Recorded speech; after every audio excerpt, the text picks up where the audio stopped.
ওই ইফতারের আমার 10 মিনিট আছে আইতেছে। চলে না চল। হ্যাঁ 10 মিনিট বাকি আছে। আচ্ছা আমি আমার শরবত লই গা, আর তুই তোর ফল লয়। এই তুই তোর আলোচনা বেগুনি যা জানছিস বাইক করে আনছিস।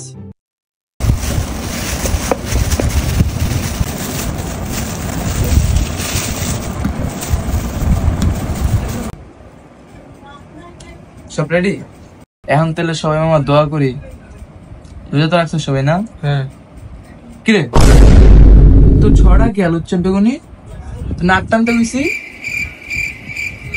ঠিক তো আছে। না মামা ওর পকেটে চেক কর, ওর পকেটে দেখছি আমি। আসলেই তোর পকেট থেকে নাই গা মামা নাই। কি রে? না মামা আসলে হয়েছে কি, আমি তো জানোসই বেশি খাই, তাই একটু সাইডে সরাচ্ছিলাম। মামা ওর চেক দে তুই। ওর ফলানতে গেছে 4 পদের, ওই আনছি 3 পদ। দেখ ওর পকেটে চেক দেবে, ওর পকেটে পাবি বেড়া। আসলেই মামা আমার ফল 3টা। আরে না মামা আমি নিই নেই, সত্যি নিই নেই। আরে মামা, আরে পকেটে রয়ে গেছে, আমি খেয়াল করিনি। বেটা তোরা যদি রমজান মাসে এরকম ফলমূল চুরি করস, আমরা তো বন্ধু বান্ধব মানুষই, কেলে কেমন করস? খাবি তোরা কবি এটি কারা খাইবো, আমরাই তো খামু না।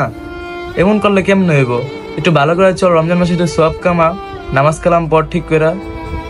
আরে মামা হয়তো ঠিক হয়েছে। কি ঠিক কথা কইছে? ওর না খেজুরের টাকা দিলাম, ওই খেজুর আনছে। খেজুর কই? কি রে খেজুর কই?